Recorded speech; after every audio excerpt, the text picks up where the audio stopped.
Welcome to Gaya Guidance Program. Myself Dr. Sanjay Prasad Bhadani, PGT teacher, +2 high school Bodh Gaya, going to start the chapter of class 12th Biotechnology and its application. बच्चों, आज मैं जो chapter आपको पढ़ाने जा रहा हूँ वो बायोटेक्नोलॉजी और उसके उपयोग के बारे में है। ये जो बायोटेक्नोलॉजी जो है बच्चों, ये ब्रांच ऑफ बायोलॉजी है, बायोलॉजी का एक ब्रांच है जिसमें बायोटेक्नोलॉजी का हम लोग अध्ययन करते हैं। और मैं पहले क्लास में बताया कि बायोटेक्नोलॉजी क्या है। खुद वर्ड बोल रहा है, बायो का मतलब बायोलॉजी, बायो मतलब हो गया बायोलॉजी, बायोलॉजी का मतलब क्या हो गया लिविंग थिंग्स। लिविंग थिंग कौन है साहब? एनिमल्स हैं, प्लांट्स हैं, बैक्टीरिया है, फंगाई है, लिविंग थिंग्स हैं। तीन लिविंग थिंग्स का बायोटेक्नोलॉजी जो ब्रांच है, इस ब्रांच में किसका अध्ययन करते हैं?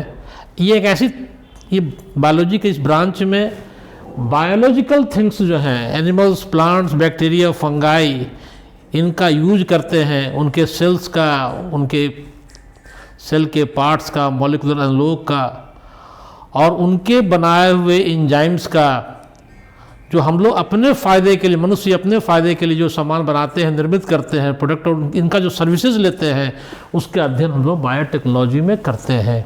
बायोटेक्नोलॉजी एक ऐसी तकनीक है जिस तकनीक में किसका यूटिलाइज कर रहे हैं? बायोलॉजिकल सिस्टम का। बायोलॉजिकल सिस्टम कौन होंगे? लिविंग थिंग्स का, बैक्टीरिया का, फंगाई का। पढ़ते हैं कि भाई दूध से दही बनता है, किसकी मदद से? लैक्टोबैसिलस। वाइन बनता है, ब्रेड का फॉर्मेशन होता है, किसकी मदद से? ईस्ट की मदद से। तो ये सब जो चीज़ है जिनका बहुत से वैक्सीन्स बन रहे हैं, एंटीबायोटिक दवाइयाँ बन रही हैं, जिसमें हम लोग बायोलॉजिकल लिविंग थिंग्स का यूटिलाइज करते हैं, उनके एंजाइम्स का, उनके सेल्स का यूटिलाइज करके नए नए प्रोडक्ट्स का निर्माण करते हैं। इस चैप्टर में हमको यही पढ़ना है कि कैसे हम अदर लिविंग ऑर्गेनिम्स का यूटिलाइज कर करके उनके मनुष्य अपने, हम लोग अपने फ़ायदे की चीज़ का निर्माण करते हैं, उसी के बारे में पढ़ना बच्चों। और ये दिमाग में रख लो कि क्लास 12th में जो है हम लोग जो है दो ग्रुप के बारे में, दो क्षेत्र को चुने हैं, एक एग्रीकल्चर और दूसरा है बच्चों मेडिसिन। उसमें बायोटेक्नोलॉजी का क्या रोल है, क्या यूज़ है, क्या वैल्यू है, उसके बारे में बच्चों हम लोग पढ़ेंगे। अब आइए पहले क्या कहता है कि दिया आपको बायोटेक्नोलॉजी एप्लीकेशन। कौन कौन सी ये ब्रांच, ये नई शाखा है बायोलॉजी की, नई शाखा है, इमर्जेंट साइंस है, जिसमें हम लोग ये जानकारी चाहते हैं कि बायोटेक्नोलॉजी का कहाँ कहाँ एप्लीकेशन होता है, कौन कौन सा क्षेत्र है जहाँ आज इसका काफ़ी यूटिलाइजेशन हो रहा है, काफ़ी इसका यूज़ हो रहा है बच्चों। वो है आपका, ये याद कर ली, बायोफार्मास्यूटिकल्स, थेरेपेटिक्स दवाइयों में, डायग्नोस्टिक मतलब बीमारी का पता लगाने में, जिसमें हम लोग PCR है, जीन थेरेपी है, इसके बारे में अध्ययन करेंगे है। और फिर है जेनेटिकली मॉडिफाइड क्रॉप्स का जो है फॉर्मेशन होता है, नाम पढ़े, BT कॉटन है, गोल्डन राइस है, एटल 66 है, बहुत सारे क्रॉप्स हैं। प्रोसेस्ड फूड का, बायो रेमेडिएशन, जैविक उपचार, वेस्ट वाटर ट्रीटमेंट में बायोटेक्नोलॉजी का एप्लीकेशन, एनर्जी प्रोडक्शन, ये सारे क्षेत्र फील्ड है जहां बायोटेक्नोलॉजी का काफ़ी आजकल बहुत ज़्यादा यूज़ हो रहा है। तो क्वेश्चन पूछे कि बायोटेक्नोलॉजी भाई अब क्यों अध्ययन करेंगे, इस शाखा को हम लोग क्यों पढ़ेंगे, इसका क्षेत्र क्या है, क्या लिमिटेड स्कोप है? नहीं साहब, बहुत वास्ट स्कोप है इसका। आजकल कोरोना के टाइम में वैक्सीन का निर्माण हो रहा है, किसके क्षेत्र में जाएगा, कहाँ जाएगा? वो इसी में जाएगा आपको। तो ये जो हो गया आपका बायोफार्मास्यूटिकल, थेरेपेटिक दवाइयों में, बीमारी को पता लगाने में, जेनेटिकली मॉडिफाइड क्रॉप्स को जो है आपको पैदा करने में, जो गोल्डन राइस हो रहा है जो सुने हैं, प्रोसेस्ड फूड के निर्माण में, बायो रेमेडिएशन, जैविक उपचार में, वेस्ट वाटर ट्रीटमेंट में और एनर्जी प्रोडक्शन में बायोटेक्नोलॉजी का काफ़ी धड़ल्ले से यूज़ हो रहा है, काफ़ी यूटिलाइजेशन हो रहा है बच्चों। अब आगे देखिए साहब, अब कहता है ये नया ब्रांच है, एक इमर्जेंट साइंस है, नई ब्रांच है, नई शाखा है, जो काफ़ी अभी पूरे वर्ल्ड वाइड जो है काफ़ी इस पर शोध हो रहा है, काफ़ी वर्क हो रहा है और इस पर काफ़ी स्कोप्स हैं बच्चों।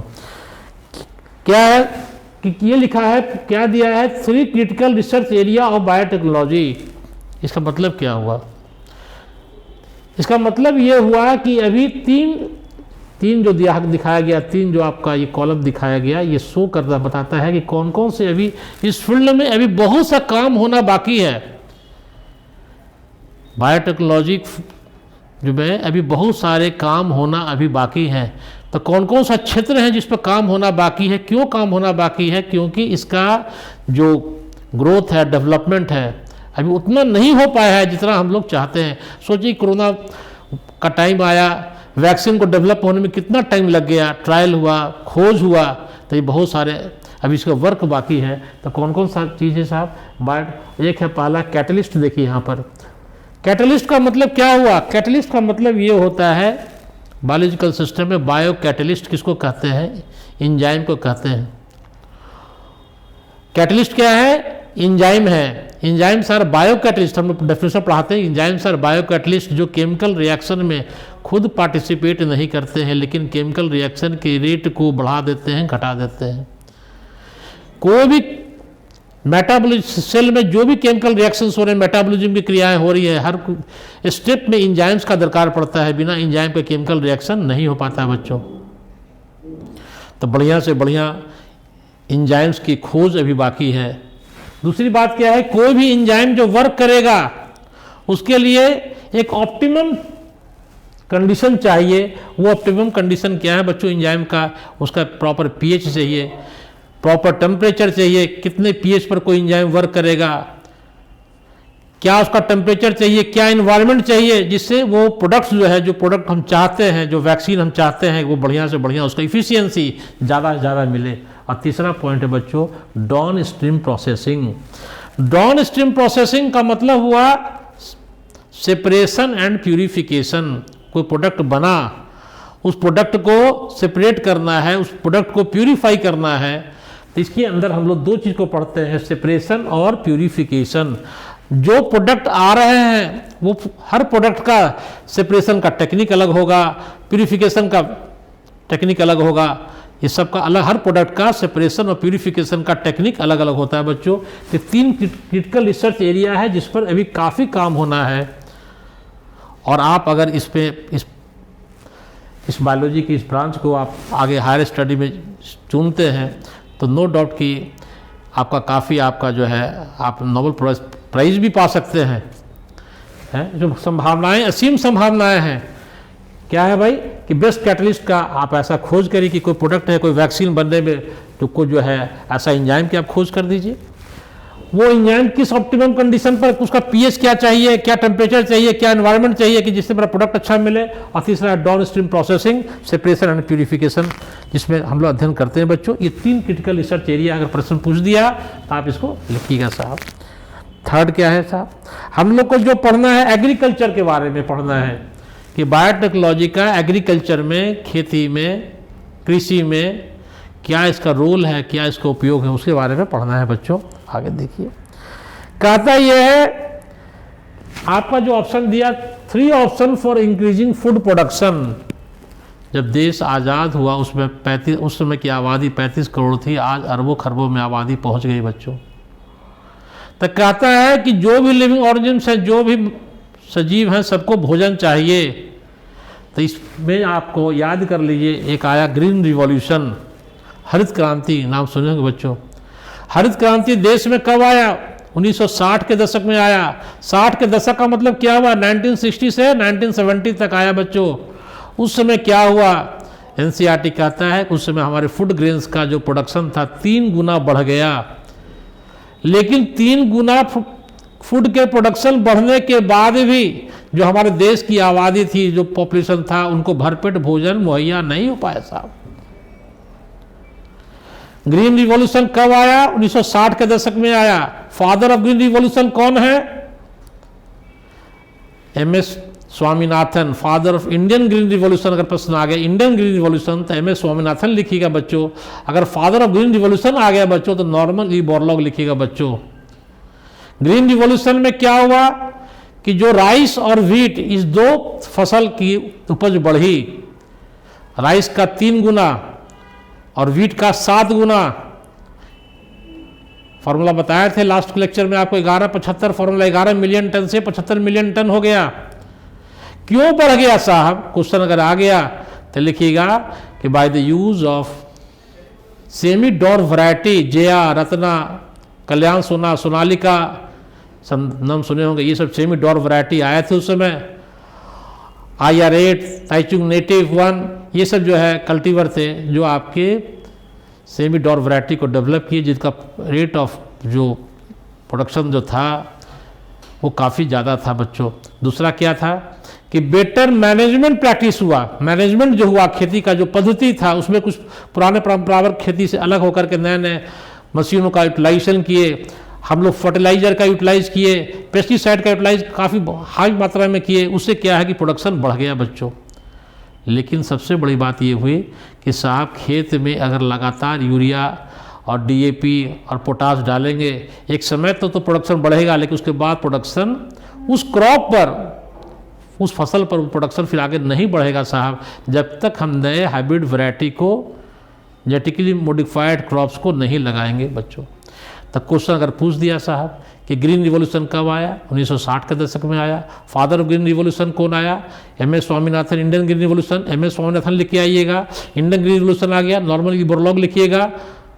कंसेप्ट क्लियर कर लो बच्चों। जिनको नोबेल प्राइज भी मिला था, क्या मिला था? नोबेल प्राइज मिला था। और याद कर लो, एक पर्सन आ गया, वो पैथोलॉजिस्ट थे, ये भी याद कर लो बच्चों। अब कहता क्या है कि जो फूड का जो प्रोडक्शन बढ़ा उसमें 3 पॉइंट दिया गया है बच्चों। ये 3 पॉइंट में जो बायोटेक्नोलॉजी का जो पॉइंट है वो ये पॉइंट को कवर करती है। दोनों बायोटेक्नोलॉजी से रिलेटेड नहीं है साहब।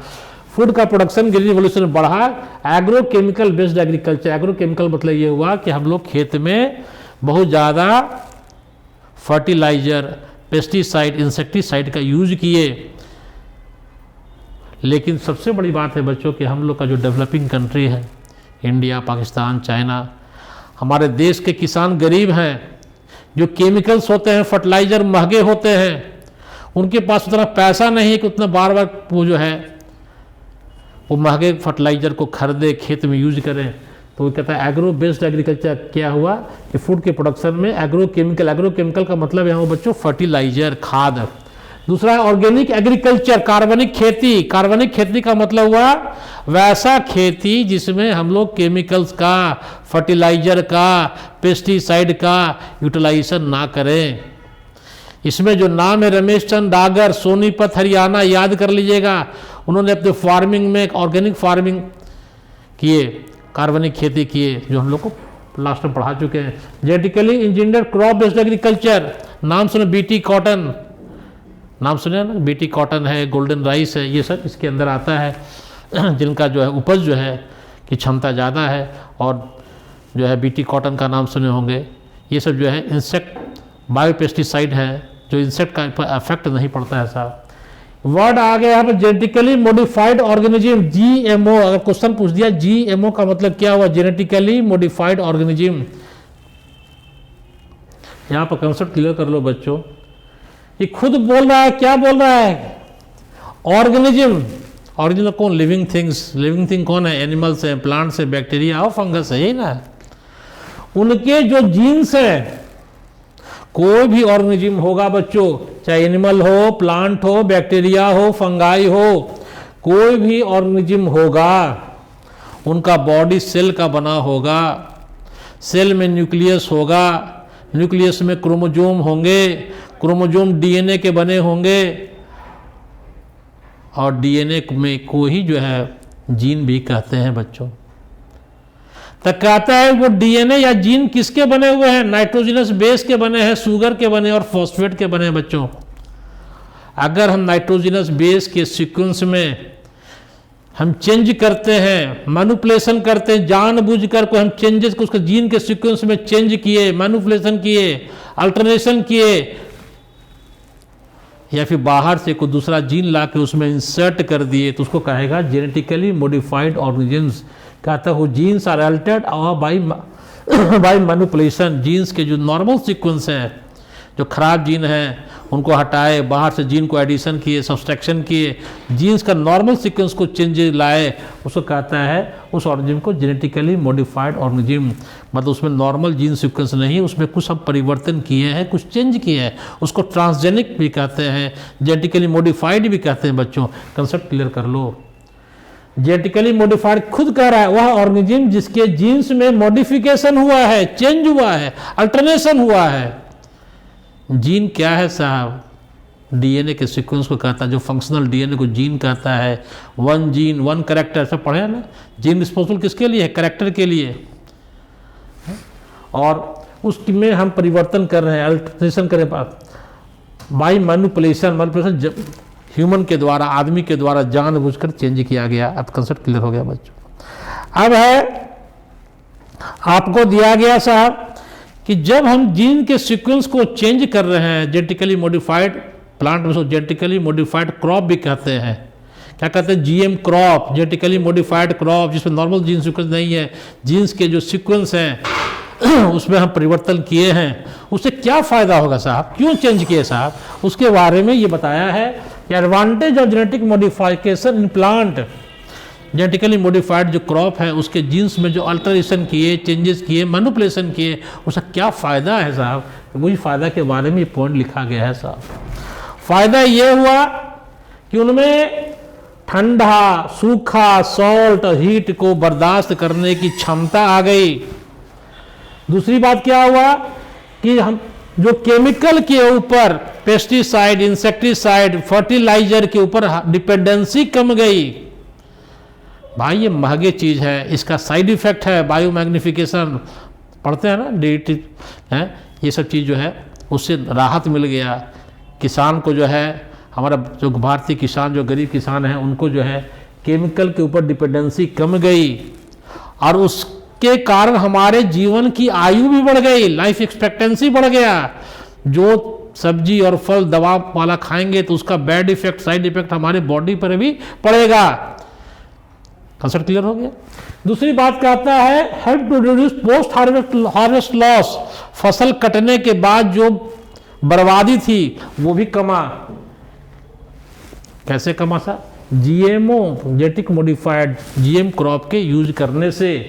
तीसरा लिखा है मिनरल यूसेज, मिनरल मतलब समझते हैं कि पौधा अपने मिनरल्स को, अपने भोजन को कहाँ से लेता है? सॉइल से लेता है। पढ़े हैं ना, माइक्रो एलिमेंट, मैक्रो एलिमेंट।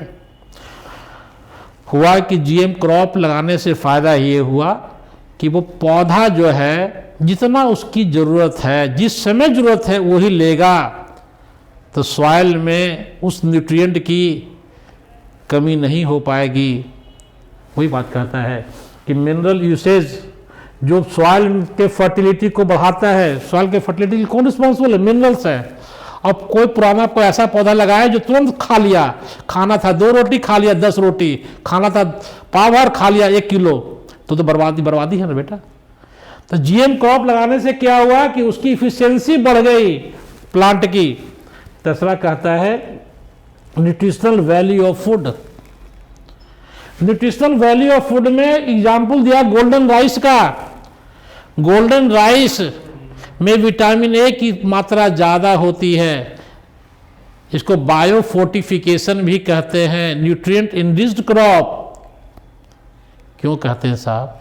हमारा देश गरीब है, 84 करोड़ जो आबादी है देश की, पूरे वर्ल्ड की, वो भूखे रहते हैं, उनको भोजन नसीब नहीं है। और 2 से 3 अरब आबादी पूरे वर्ल्ड में ऐसी है, संसार में ऐसी है, जिनको प्रॉपर जो है बैलेंस डाइट नहीं मिलता है, हिडन हंगर के शिकार है बच्चों।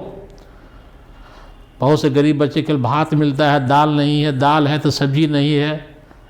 तब वैज्ञानिकों ने सोचा कि चलो भाई कोई ऐसा काम करो कि एक क्रॉप में सारे चीज़ को डाल दो, गागर में सागर भर दो, उसी में कार्बोहाइड्रेट, प्रोटीन, फैट, विटामिन डाल दो कि बच्चा वही खाए तो उसका जो है बॉडी के सारे न्यूट्रिएंट्स की पूर्ति हो जाए। इसी सोच को दिमाग में रखते हुए वैज्ञानिकों ने गोल्डन राइस का निर्माण किया। एटलस 66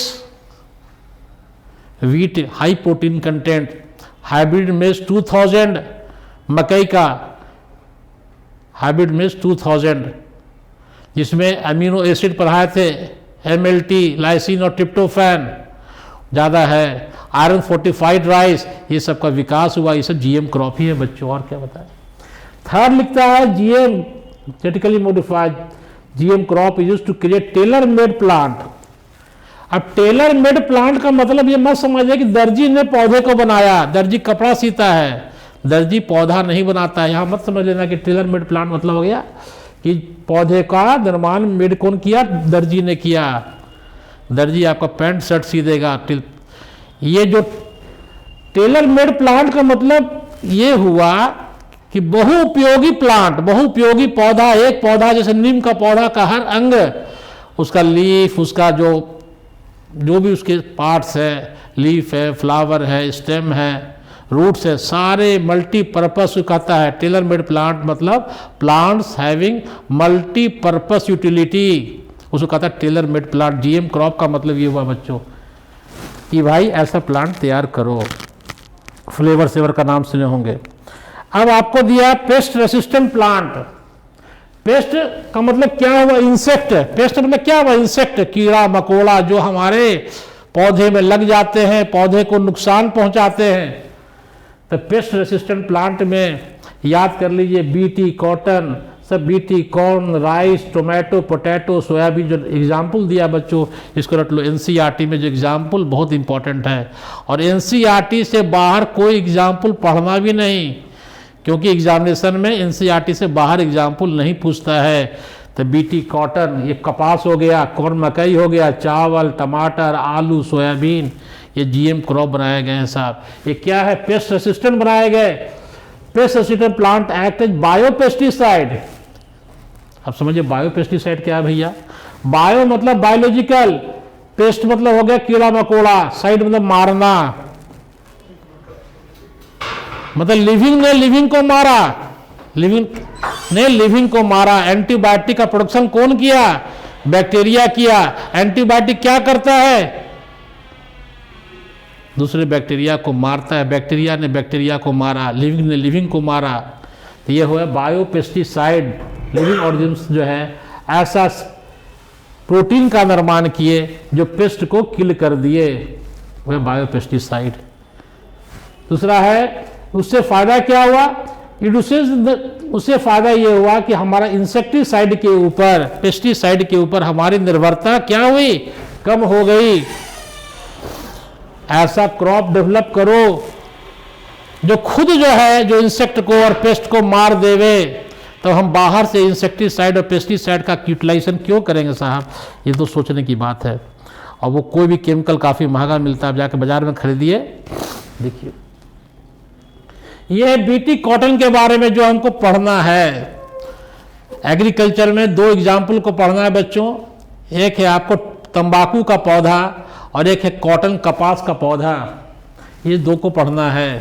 तो कॉटन मतलब कपास हो गया, रुई हो गया, जिससे सूती कपड़ा बनता है बच्चों। तो ये कॉटन पर जो है ये बीटी, खूब क्वेश्चन पूछेगा बीटी का फुल फॉर्म क्या है? तो बीटी, बी से बैक्टीरिया, याद कर लो। बी से क्या है? बैक्टीरिया है। बैक्टीरिया का पूरा नाम याद कर लो, बैसिलस थुरिनजेनेसिस। 10-10 बार लिख लिख के याद करना, तब याद होगा। बैसिलस थुरिनजेनेसिस, ये बैक्टीरिया देखिए फोटो दिखाया गया है। बैसिलस थुरिनजेनेसिस बैक्टीरिया का नाम है बेटा। बैक्टीरिया क्या है? प्रोकैरियोट्स है, जिसको मोनेरा ग्रुप में अध्ययन करते हैं। इसमें न्यूक्लियस और मेम्ब्रेन बॉन्ड ऑर्गेनेल्स नहीं पाया जाता है, प्लाज्मिड पाया जाता है, इंक्लूजन बॉडी पाया जाता है, मोनोपोली है, पढ़ा चुके हैं मोनोपोली। बैक्टीरिया में, प्रोकैरियोट में क्या है साहब?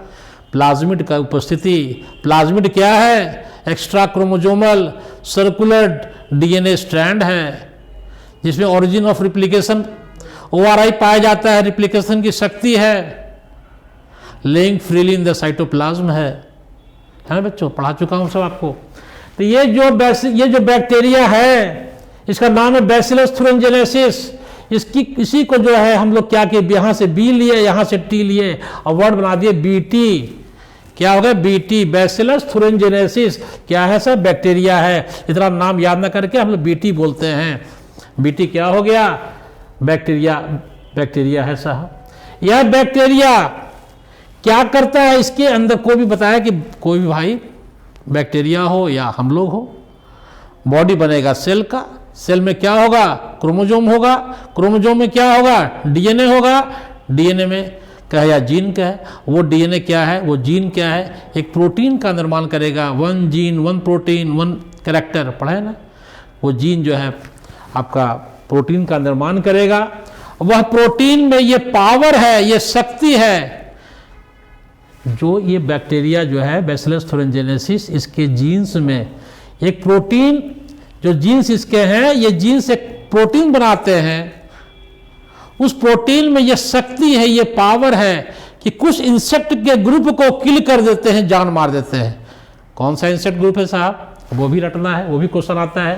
तो देखिए दिया है कोलियोप्टेरन, लेप्डोप्टेरन और डायप्टेरन। टेरन तीनों में कॉमन है बच्चों, देख लो टेरन, PTR तीनों में कॉमन है टेरन, पहला बात। तो फॉर्मूला कैसे याद होगा, LDC याद कर लो, LDC परीक्षा में याद करने के लिए सर जी ने क्या फॉर्मूला दिया, LDC। L से लेप्डोप्टेरन, D से डायप्टेरन और कोलियोप्टेरन नाम के इंसेक्ट, ये ऑर्डर है इंसेक्ट का। इंसेक्ट क्या है बेटा, ऑर्डर है। इस ऑर्डर के इंसेक्ट को ये जो बैसिलस थुरिनजेनेसिस जो बैक्टीरिया है, इसका जो बना हुआ जो प्रोटीन है, इनको किल कर देता है, जान मारने की शक्ति है। अब हो सकता है कि आगे आपको और एग्जाम में आपको परीक्षा लेवे नाम पूछ दे कि डायप्टेरियन का एग्जाम्पल कौन है साहब, कौन कौन से आ रहे हैं इंसेक्ट हैं, कीड़ा मकोड़ा है। तो फॉर्मूला याद करो DM साहब, क्या याद करोगे, DM डायप्टेरन्स मॉस्क्यूटो, DM साहब याद हो गया। अब आपको आ गया कोलेप्टेरन में याद करना, इसका एग्जाम्पल क्या है, तो BC बैकवर्ड कास्ट, BC याद कर लो, बीटल, CBC याद कर लिया, हो गया कहानी मेरा खत्म। DM याद हो गया, डायप्टेरन्स, M से मॉस्क्यूटो, B से बीटल, C से कोलेप्टेरन। अब आपको याद करना है लेप्डोप्टेरन्स का, तो इसका है LTA, लेप्डोप्टेरन से L से लेप्डोप्टेरन, T से टोबैको बडवर्म, और ये आर्मी वर्म को सैनिक कीड़ा भी कहते हैं। क्या कहते हैं इसको, सैनिक कीड़ा, आर्मी वर्म सैनिक कीड़ा है, LTA याद कर लो। कहता है कि बैसिलस थुरिनजेनेसिस जो बैक्टीरिया है, ये बैक्टीरिया एक प्रोटीन का निर्माण करता है। उस प्रोटीन का नेचर कैसा है, टॉक्सिक है, जहरीला है। किसके लिए है, इंसेक्ट के लिए है। किस इंसेक्ट के ग्रुप के लिए है, LDC के लिए है, जिसको ये किल कर देता है, मार देता है। अब प्रश्न उठता है साहब कि कोई भी बैक्टीरिया जो है क्या बनाया साहब, प्रोटीन बनाया। प्रोटीन कैसे बनता है ये भी समझ लीजिए, कंसेप्ट क्लियर कर देते हैं। इसको कहता है सेंट्रल डोग्मा। क्या कहता है, सेंट्रल डोग्मा। सेंट्रल डोग्मा में ये होता है कि जो हमारा सेल है, सेल में क्या है साहब, क्रोमोजोम है। क्रोमोजोम में क्या है, DNA है। DNA किसको बनाएगा, मैसेंजर RNA को बनाएगा। मैसेंजर RNA क्या बनाएगा, अमीनो एसिड्स का निर्माण करेगा, और अमीनो एसिड से क्या बनेगा, प्रोटीन और एंजाइम्स का निर्माण होगा। DNA मैसेंजर RNA को बनाया, ट्रांसक्रिप्शन। मैसेंजर RNA प्रोटीन का निर्माण किया, अमीनो एसिड्स का निर्माण किया। प्रोटीन किसका बना है साहब, अमीनो एसिड का बना है। कितने अमीनो एसिड होते हैं, 20 different type of amino acids होते हैं। कंसेप्ट क्लियर हुआ। तो ये जो जीन है, कौन जीन साहब, ये जो बैसिलस थुरिनजेनेसिस जो है, इसके ये बैक्टीरिया के बॉड्स में जो जीन है, वो एक प्रोटीन बनाया। उस प्रोटीन का नेचर कैसा, टॉक्सिक है, जो कि इंसेक्ट को किल करता है। उस प्रोटीन का नाम दिया BT टॉक्सिन। क्या नाम दिया बच्चों, BT टॉक्सिन। वह टॉक्सिन, वह जहर, टॉक्सिन जहर कौन बनाया, बैसिलस थुरिनजेनेसिस बनाया। वो प्रोटीन किस रूप में बनाता है, क्रिस्टल के रूप में बनाता है। प्रश्न पूछा, NCERT किताब में लिखा है साहब कि जब ये बैक्टीरिया, जब ये प्रोटीन को बनाया, जो इंसेक्ट को मार दिया, तो वो खुद क्यों नहीं मर जाता है साहब।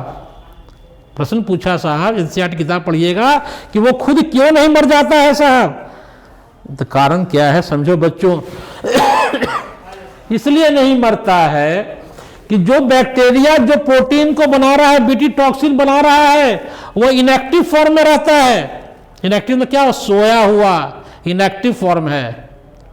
ठीक है बच्चों, ये क्वेश्चन बराबर आता है। It does not kill the bacillus, इसको बैक्टीरिया को ये BT टॉक्सिन जो है, क्यों, वो इनएक्टिव प्रोटॉक्सिन, इनएक्टिव फॉर्म में वो प्रोटॉक्सिन जो है, टॉक्सिन जहर जो है इनएक्टिव फॉर्म में, प्रोटॉक्सिन मतलब इनएक्टिव फॉर्म में है बच्चों। अब आगे देखिए, लेकिन अब हम क्या करते हैं, वैज्ञानिकों ने क्या किया, वैज्ञानिक ने किया कि उस बैक्टीरिया के उस जीन के सीक्वेंस को निकाल करके कॉटन प्लांट के डाल दिया। क्या किया? बैक्टीरिया से उस जीन के सीक्वेंस जो बीटी टॉक्सिन का निर्माण कर रहा था, उसके जीन सीक्वेंस को, उस डीएनए को कट करके रिस्ट्रिक्शन एंजाइम से, एंडोन्यूक्लियस से कट करके कहां डाला? प्लांट के, कॉटन प्लांट के सेल में डाला। और यहां पर बताए थे बच्चों कि जो प्लांट के बॉडी में बाहर से जो सेल जो घुसेगा, जीन जो घुसेगा, प्रवेश कराएगा, कौन कराएगा? ये क्वेश्चन बराबर आता है बच्चों। फॉरेन डीएनए को, फॉरेन जीन को जो इंसर्शन कराते हैं एग्रोबैक्टीरियम टूमीफेसियंस, और एनिमल में रेट्रोवायरस या एडिनोवायरस। बात समझ में आया? क्लियर कंसेप्ट हुआ आपका? अब आगे देख क्या कहता है कि जब उस बीटी टॉक्सिन नाम का जो जीन है उसको इस बैक्टीरिया से निकाल करके, बैसिलस से निकाल करके हम कॉटन प्लांट के, कपास के पौधा में, मकई के पौधा में, सेल में डाल दिए। डालने से क्या होगा कि वहां पर वो जो है, वहां भी वो बीटी टॉक्सिन का निर्माण करेगा। और जब निर्माण करेगा तब क्या होगा साहब कि जब इंसेक्ट कपास के पत्तों को खाएगा तब क्या होगा? वह टॉक्सिन जब उसके गट में, डाइजेस्टिव सिस्टम में पढ़ा है ना, डाइजेस्टिव 3 गट है, फोर गट, मिड गट, हिंड गट। तो मिड गट में का जो मीडियम होता है वो क्या होता है? अल्कलाइन पीएच होता है। व्हेन इंसेक्ट जो है कीड़ा डाइजेस्ट होता है, वो खाएगा, किसको खाएगा? कपास के पत्ता को जब खाएगा, खाने के लिए जाएगा, तो इनएक्टिव टॉक्सिन को उसके बॉडी में चला गया। वहां क्या होगा? वो इनएक्टिव से एक्टिव हो जाएगा। काहे हो जाएगा साहब? एक क्वेश्चन बराबर आता है, हर परीक्षा में आता है, दुनिया के चाहे कोई परीक्षा दो, वहां पर अल्कलाइन पीएच आएगा। किसकी में? इंसेक्ट के मिड गट में अल्कलाइन पीएच मुहैया होगा। इस अल्कलाइन पीएच क्या करेगा? इनएक्टिव को एक्टिव कर देगा, और जो प्रोटीन के क्रिस्टल है वो सोल्यूबलाइज हो जाएंगे, घुल जाएंगे, और वो क्या होगा? जो एपिथेलियल सेल्स उसके मिड गट का जो एपिथेलियल सेल्स है उसमें छेद कर देगा, सेल को डाई कर देगा, सेल को जान मार देगा, और क्या कर? Causes cell swelling and lysis, मतलब ब्रेकडाउन हो जाएगा, और डेथ ऑफ द इंसेक्ट हो जाएगा। जय श्री राम हो जाएगा साहब। कंसेप्ट क्लियर हुआ? अब क्या हुआ कि पहले बॉल वर्म को मारने के लिए हमको बाहर से इंसेक्टिसाइड डालना पड़ता था, खरीद के लाना पड़ता था, तब हमारे फसल की सुरक्षा होती थी। लेकिन अब वैज्ञानिकों ने ब्रेन लगा करके, अपने भेजा को लगा करके, बीटी टॉक्सिन जो है बैसिलस thuringiensis का जीन को उसमें इंसर्ट कर दिया साहब। रिकॉम्बिनेंट डीएनए टेक्नोलॉजी हो गया साहब। क्वेश्चन पूछता है कि वह जीन जो बीटी टॉक्सिन का निर्माण करता है उसका नाम क्या है? उसका नाम है cry gene. CRY, cry. Cry मतलब घर में बोलते क्राई मत, डोंट क्राई। क्राई मत चिल्लाना, गरजना, चिल्लाओ मत, गरजो मत। क्राई जीन नाम का उसका नाम दिया गया, क्राई जीन। और बैक्टीरिया में बहुत तरह के जीन का, जो तरह तरह के जीन सीक्वेंस जो है क्राई जीन पाए गए। जो हम लोग को पढ़ना है वो 3 पढ़ना है, cry 1AB, cry 1AB, cry 2AB और क्राई 1AC। क्या है बच्चा? 3 जीन है। बीटी टॉक्सिन को निर्माण करने वाला जो जीन है उसका नाम है क्राई जीन कहते हैं। ये क्राई जीन 3 तरह का हुआ, 3 तरह का प्रोटीन बनाया। एक का नाम है क्राई 1AB, क्राई 2AB और तीसरा है क्राई 1AC। अब क्वेश्चन पूछता है साहब कि बॉल वर्म जो है, बॉल वर्म, कॉटन में जो बॉल वर्म कीड़ा जो उसको इफेक्ट करता है, जो उसको नुकसान पहुंचाता है, तो कॉटन में किस जीन को इंसर्शन करते हैं? वो याद कर लो बच्चों, क्राई 2AB और क्राई 1AC। एकदम रट लो, लिख लिख के कागज पर, क्राई 2AB और क्राई 1AC नाम का जीन जो है कॉटन के में इंसर्ट करते हैं साहब। और जो है कॉर्न समझते, मकई बोरर नाम का पेस्ट है, है? क्राई 1AC क्या कहता है, क्या लिखता है, देखिए कि the toxin is code by a gene, toxin जो को बनाता है कौन जीन, उसका नाम क्या, क्राई जीन है। यह जो है दो तो क्राई नाम, क्राई 1AB, क्राई 2AB और क्राई 1AC।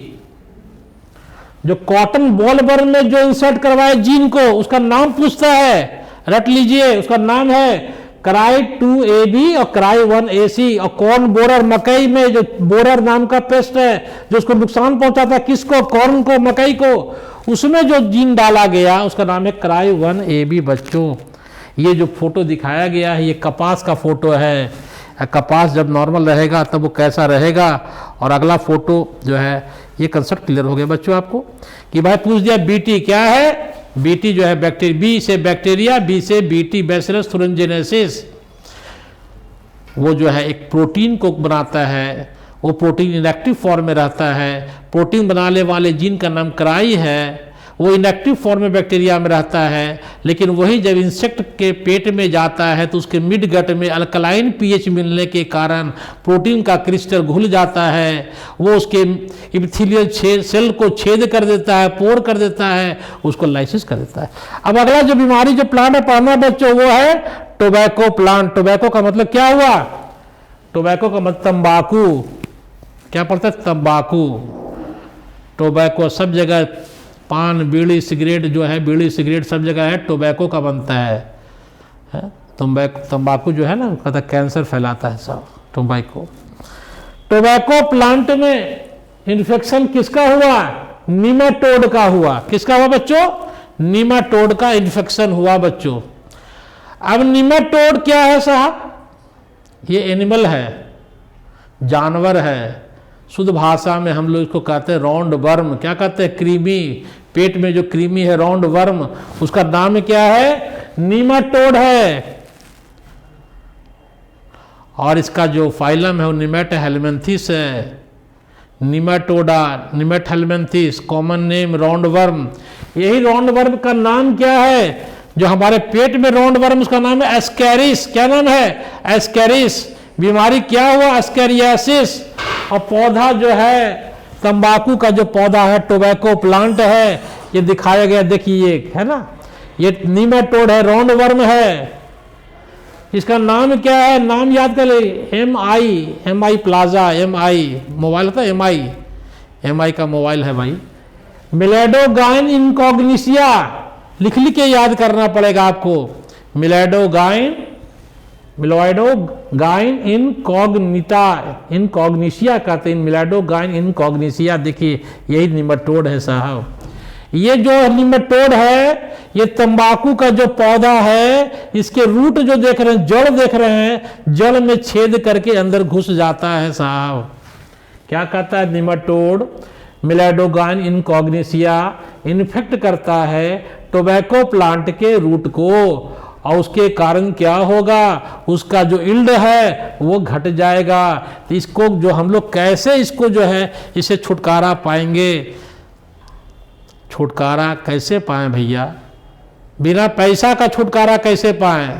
दवाई डालने से तो मर जावे करेगा, दवाई में पैसा लगेगा, हम गरीब आदमी है, पैसा हमारे पास नहीं है साहब। तो वैज्ञानिकों ने उसी का जो है रास्ता निकाला साहब। उसका प्रिवेंशन जो है याद कर लो बच्चों, प्रश्न पूछ दिया परीक्षा में कि निमेटोड, टोबैको प्लांट में निमेटोड से जो बचने के लिए क्या तरीका है, तो याद कर लो RNA इंटरफ्रेंस। क्या नाम है, RNA इंटरफ्रेंस। या पूछ देगा मैसेंजर RNA साइलेंसिंग, क्वेश्चन पूछ दिया कि मैसेंजर RNA साइलेंसिंग या RNA इंटरफ्रेंस। या तीसरा पूछ देगा परीक्षा में RNA, कैपिटल में, I स्मॉल में है, RNAi टेक्नोलॉजी, RNA इंटरफ्रेंस या मैसेंजर RNA साइलेंसिंग किसके लिए यूज होता है साहब। तब बोलिएगा कि सर वो मिलेडोगाइन इनकॉग्निशिया नाम के निमेटोड से बचने के लिए होता है।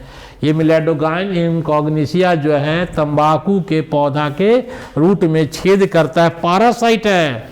पारासाइट का मतलब क्या हुआ, पारासाइट का मतलब हुआ दो लिविंग ऑर्गेनिजम्स का एसोसिएशन। जिसमें एक को फायदा और एक को नुकसान है ना। पैरासाइट में क्या हुआ, हमारे पेट में जोक है, माथा में ढिल्ला है, वो हमारा खून को पीता है, उसको तो फायदा है, उसको तो भोजन मिल रहा है, हमको क्या हो रहा है, एक को फायदा और एक को नुकसान। Parasitism is a association of two living organism, जिसमें एक को फायदा एक को नुकसान, ये पैरासाइट है साहब। तो कहा क्या कैसे कंट्रोल करेंगे, आरएनए आई के द्वारा। आरएनए का फुल फॉर्म क्या है, आरएनए इंटरफ्रेंस, आई से हो गया इंटरफ्रेंस, आरएनए इंटरफ्रेंस। आरएनए का पढ़े डीएनए और आरएनए राइबोज न्यूक्लिक एसिड। आपको हमने क्या बताया कि डीएनए मैसेंजर आरएनए को बनाता है, मैसेंजर आरएनए प्रोटीन का निर्माण करता है। प्रोटीन सिंथेसिस में आप पढ़ चुके हैं, आप मॉलिक्यूलर बेसिस ऑफ इनहेरिटेंस में मैसेंजर आरएनए क्या है, डीएनए का जो ऑर्डर है उसको मैसेंजर आरएनए माना कि भाई तुमको जाकर के इस समय ये काम करना है। डीएनए प्रिंसिपल साहब हो गए, messenger RNA vice class teacher हो गए। समझ गए बात को। तब डीएनए डबल स्टैंड है, आरएनए सिंगल स्टैंड होता है।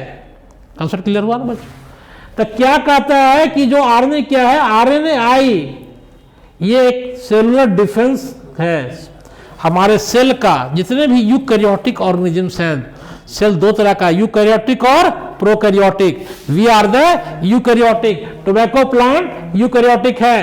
तो ये जो है ये आरएनए क्या ही क्वेश्चन बराबर आता है कि सारे यूकैरियोट्स में आरएनए या आरएनए इंटरफेरेंस क्या है, सेलुलर डिफेंस का एक तरीका है।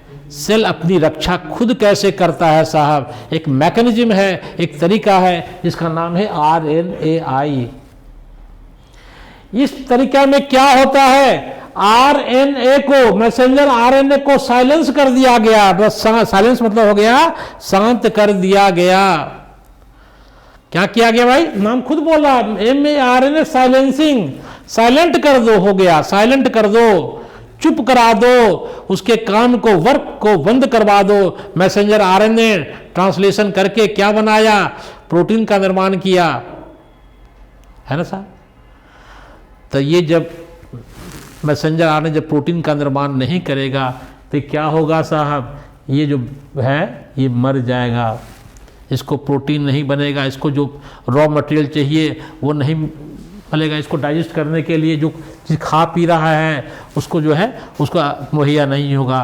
तो मैसेंजर आरएनए को साइलेंट करा दो, मैसेंजर आरएनए के काम को रोक दो कि वो प्रोटीन अमीनो एसिड्स का निर्माण ना कर पावे, एंजाइम का फॉर्मेशन नहीं हो पावे, और जब नहीं होगा तो केमिकल रिएक्शन ब्रेक कर जाएगा, ये जो है मर जाएगा साहब। ये कैसे होता है साहब, इस प्रोसेस में due to complementary double standard RNA molecule का फॉर्मेशन करवाया जाता है। डबल स्टैंडर्ड आरएनए मॉलिक्यूल का फॉर्मेशन करवाया जाता है बच्चों।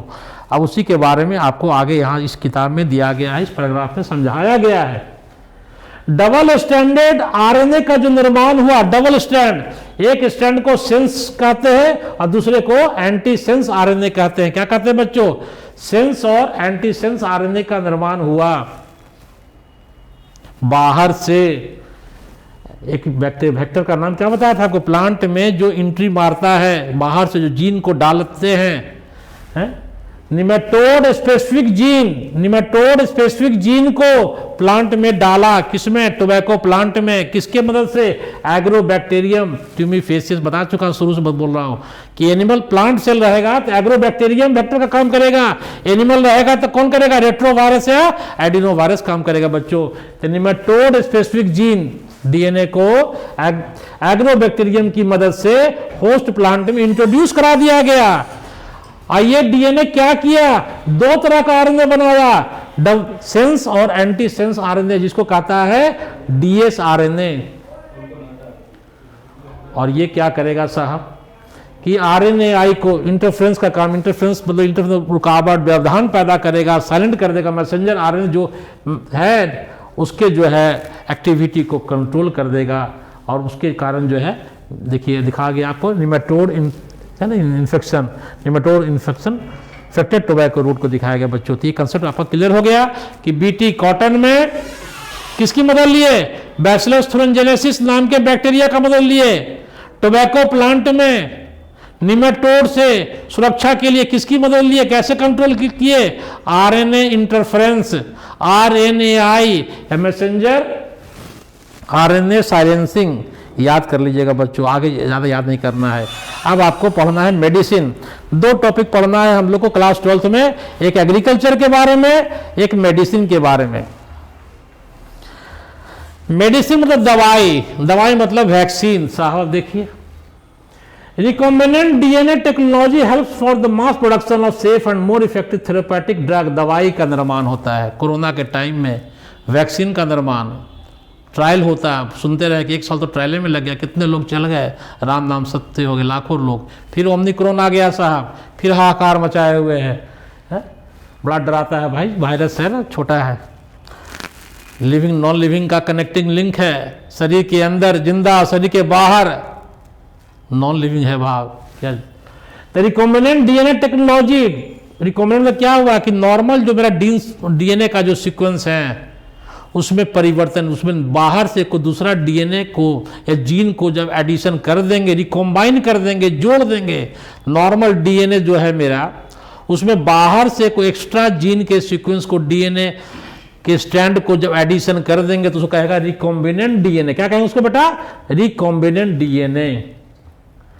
होता क्या था इसमें, जो हम लोग को पढ़ना है बच्चों, वो पढ़ना है हम लोग को, आपको इंसुलिन के बारे में तो पढ़ाएंगे आगे। लेकिन यहाँ से जो क्वेश्चन आता है वो क्वेश्चन आता है कि अभी तक पर दुनिया में 30 रिकॉम्बिनेंट दवाई का निर्माण हो चुका है। रिकॉम्बिनेंट डीएनए टेक्नोलॉजी के द्वारा दुनिया में अभी तक 30 रिकॉम्बिनेंट दवाई का निर्माण हो चुका है, जिसमें 12 जो है ऐसा दवाई हमारे इंडिया में मार्केटिंग हो रहा है। 30 12 याद कर लीजिएगा, ये क्वेश्चन बराबर आता है बच्चों। कहता क्या है कि जैसे साहब आपको मैं बता रहा हूं, समझिए, कंसेप्ट क्लियर करिए कि मेडिसिन में 3 चीज है जो हमको पढ़ना है। एक है इंसुलिन के बारे में कि भाई लेबोरेटरी में कंडीशन में कैसे हम इंसुलिन का निर्माण करेंगे, क्योंकि हर 10 आदमी में डायबिटीज, जो चिनिया रोग कहते हैं, मधुमेह कहते हैं, अंग्रेजी में डायबिटीज कहते हैं, इतना तेजी से फैल रहा है कि हर 10 आदमी में एक आदमी का जांच करावे तो उसको बीमारी है।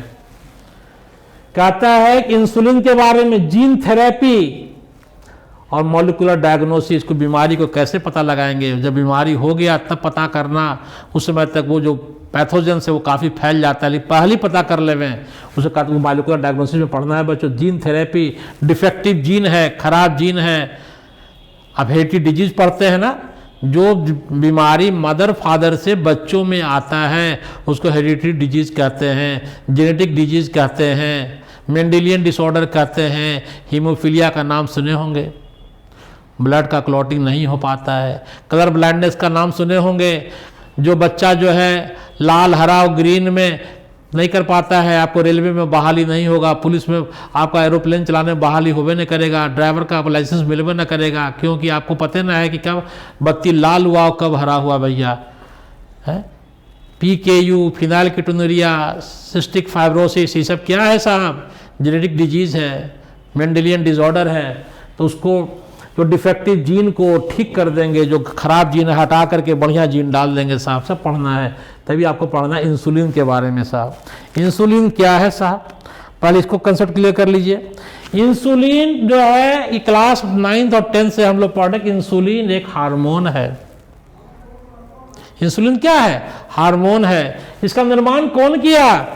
हमारे बॉडी का पैनक्रियाज किया। पैनक्रियाज क्या है साहब? एक ग्लैंड है। कैसा ग्लैंड है? मिक्स ग्लैंड है। एंजाइम भी बनाता है, हार्मोन भी बनाता है। जो एंजाइम बनाने वाला जो सेल है पैनक्रियाज में उसको एसिनस कहते हैं साहब, और जो हार्मोन बनाने वाला जो सेल है उसको आइलेट ऑफ लैंगरहैंस कहते हैं साहब। और वो जो सेल है वो 3 तरह का है, अल्फा, बीटा, गामा।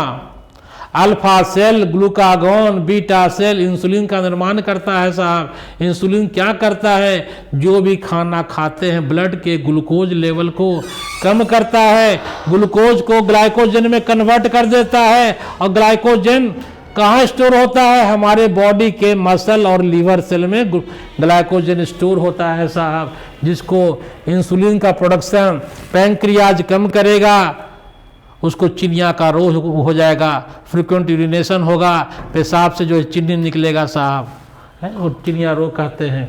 तो कहता है insulin is used to manage diabetes, चिनिया रोग मधुमेह डायबिटीज को रोकने में इंसुलिन का निर्माण कौन किया, पैंक्रियाज किया। पैंक्रियाज क्या है, ग्लैंड है। कैसा ग्लैंड है, मिक्स ग्लैंड है। एंजाइम बनाया, हार्मोन बनाया। हार्मोन बनाने वाले सेल का नाम क्या है साहब, आइलेट ऑफ लैंगरहैंस है साहब। कौन सेल बनाया, बीटा सेल बनाया। इंसुलिन जो है बताए, पहले जब इंसुलिन का डेवलपमेंट नहीं हुआ था तब डॉक्टर लोग वैज्ञानिक लोग क्या करते थे, जो हमारा सुअर और जो कैटल थे उनको मार करके उनके पैंक्रियाज को निकालते थे और उसके इंसुलिन को ह्यूमन के बॉडी में डाल देते थे, समझे। लेकिन उसका प्रॉब्लम क्या हुआ कि जब सुअर पिग और कैटल का इंसुलिन को जब ह्यूमन में डाला गया तो कोई सूट किया, कोई सूट नहीं हो किया, एलर्जिक रिएक्शन हो गया। वही लिखा है आपको, कॉज एलर्जी और the type of reaction of the foreign protein. बात समझ, यही लिखा है, insulin from the pancreas of animals causes क्या, एलर्जी। किसका वाला, पिग वाला और ये वाला। लेकिन अब क्या है साहब, अब क्या है कि अब हम लोग रिकॉम्बिनेंट डीएनए टेक्नोलॉजी के द्वारा इंसुलिन को, ह्यूमन इंसुलिन को बैक्टीरिया के मदद से, क्वेश्चन पूछेगा कौन बैक्टीरिया, क्वेश्चन आता है बराबर परीक्षा में, कौन बैक्टीरिया साहब, जहाँ इंसुलिन का फॉर्मेशन होता है। इंसुलिन फैक्ट्री है, इशरिचिया कोलाई है, याद कर लो बच्चों। इशरिचिया कोलाई में इंसुलिन को बनाने वाला जो जीन है उसको डाल दिए और डाल करके जब उसको जब चला गया बैक्टीरिया में, इशरिचिया कोलाई में, तो लार्ज नंबर जो है वो इंसुलिन का प्रोडक्शन करना शुरू कर दिया साहब, मास प्रोडक्शन हो गया। अब इंसुलिन के बारे में कंसेप्ट क्लियर करो कि इंसुलिन क्या है। आपका एक हार्मोन है, प्रोटीनियस हार्मोन है, प्रोटीन का बना हुआ है। प्रोटीन किससे बना है, अमीनो एसिड से बना है। प्रश्न पूछेगा कितना अमीनो एसिड पाया जाता है, तो देखिए साहब यहाँ लिखा हुआ है 30 और 21, 2 चेन का बना हुआ है। चेन है, एक चेन, ये लड़ी देख रहे हैं कि ये देख रहे हैं, 30 अमीनो एसिड 21, 30 और 21 कितना हुआ, 51 अमीनो एसिड मिलकर के इंसुलिन का निर्माण किया। क्या किया, निर्माण किया। Insulin consist of 2 short polypeptide chain का नाम क्या है, ए और बी। ए में कितना है साहब 21, बी में कितना है 30। कैसे याद होगा, शादी ब्याह जाते हैं तो गिफ्ट में 51 रुपया 21 रुपया देते हैं, तो 51 रुपया याद रखिएगा, तो 51 याद रहेगा बच्चों। ये दोनों जो इंसुलिन है, ये क्वेश्चन बराबर आता है, जो दोनों जुड़ता है, दोनों चेन ए और बी, ये जोड़ने में ये क्वेश्चन हिट क्वेश्चन है मेडिकल का, एग्रीकल्चर का। ये दोनों चेन को जोड़ने में डाइसल्फाइड ब्रिज का रोल है। किसका रोल है बच्चों, डाइसल्फाइड ब्रिज का रोल है बच्चों। कंसेप्ट क्लियर हुआ। ये तीसरा बला क्या है साहब, तीसरा जो चेन देख रहे हैं फ्री सी पेप्टाइड, इसका नाम है सी पेप्टाइड। क्या नाम है, सी पेप्टाइड। सी पेप्टाइड जब अटैच हो जाएगा ए और बी चेन से, जब सी पेप्टाइड अटैच हो जाएगा तो इसको इनएक्टिव कर देगा। क्या करेगा, इनएक्टिव कर देगा। और जब तो उसको कहेगा इनएक्टिव इंसुलिन, प्रो हार्मोन, उसका नाम क्या है, pro hormone. Pro hormone question पूछ दिया तो लिखिएगा के चेन, 3 चेन ए बी, और तीसरा जो है आपका सी पेप्टाइड ए बी सी। याद कर लीजिए, क्या बोलेगा, ए बी सी है। In mammals insulin is synthesised as a pro hormone. हम लोग के बॉडी में इंसुलिन का जो निर्माण होता है प्रो हार्मोन के रूप में होता है, इनएक्टिव फॉर्म में होता है। उसको इनएक्टिव से फंक्शनल हार्मोन बनाने में ये पेप्टाइड चेन को हटाना पड़ेगा, हट जाएगा। The pro hormone contains an extra stretch called C peptide. इसका नाम क्या है, सी पेप्टाइड नाम है। क्या नाम है बच्चों, C peptide. This is remove during maturation into insulin. जब प्रो हार्मोन फंक्शनल हार्मोन में कन्वर्ट करेगा तब वो जो है ये चेन जो है हट जाएगा बच्चों। आगे देखिए क्या क्या कहता है साहब। हुआ क्या, क्वेश्चन पूछा कि ह्यूमन इंसुलिन का निर्माण फैक्ट्री में, लेबोरेटरी में सबसे पहले किसने बनाया? खूब क्वेश्चन आता है, बीपीएससी का परीक्षा दीजिए, कोई परीक्षा दीजिए, क्वेश्चन पूछेगा साहब। एक कंपनी का नाम याद कर, अमेरिका की कंपनी थी इली लिली, क्या नाम है? इली लिली। इली लिली काम नाम के कंपनी 1983 में जो 2 सीक्वेंस था ए और बी चेन को अपने लेबोरेटरी में बनाया, ह्यूमन इंसुलिन का बनाया, prepare 2 DNA sequence corresponding to A and B chain. 51 था ना, 21 और 30, ए में 21 उसमें 30, 2 चेन का निर्माण किया अपने लेबोरेटरी में। किसने किया? पहली बार अमेरिकन लिली नाम की कंपनी ने। और जो इंसुलिन बनाया उसका नाम क्या कहा? ह्यूमुलिन। क्या नाम दिया? ह्यूमुलिन नाम दिया। तो क्वेश्चन पूछेगा ह्यूमुलिन क्या है साहब? आर्टिफिशियल इंसुलिन है। किसने बनाया साहब? इली लिली कंपनी ने बनाया। कहाँ की कंपनी है? अमेरिका की कंपनी है। कब बनाया? 1983 में बनाया। इसने क्या किया साहब? 2 चेन बनाया, ए चेन और बी चेन को बनाया, और बना करके उसको कहाँ डाल दिया? इस्चेरिचिया कोलाई में डाल दिया। इस्चेरिचिया कोलाई बैक्टीरिया है, अब उसका मास प्रोडक्शन करने लगा साहब। They will introduce the plasmids of E coli, और जब उस पर जाया गया तो वो मास प्रोडक्शन चालू हो जाएगा साहब। और दोनों चेन को कौन जोड़ता है साहब? डाइसल्फाइड बॉन्ड जोड़ता है। ये आपको हम पहले समझा चुके हैं साहब। अब आपका देखिए, अब आपका क्या है बच्चों कि अब आपको जो है सेकंड जो चैप्टर है बच्चों जीन थेरेपी, ये मैं आपको अगले क्लास में पढ़ाऊंगा कि जीन थेरेपी, मॉलिक्यूलर और बायोपायरेसी जो है ये कल के लेक्चर में मैं आपको पढ़ाऊंगा बच्चों। आप इसको जो है चैप्टर को मन से पढ़िए बच्चों, घर पे जाकर के मैथ की तरह नंबर मिलेगा। मैं कोशिश किया हूँ कि आपको ईजी वे में इस चैप्टर को समझा दिया हूँ बच्चों। गुड बाय बच्चों, थैंक यू बच्चों।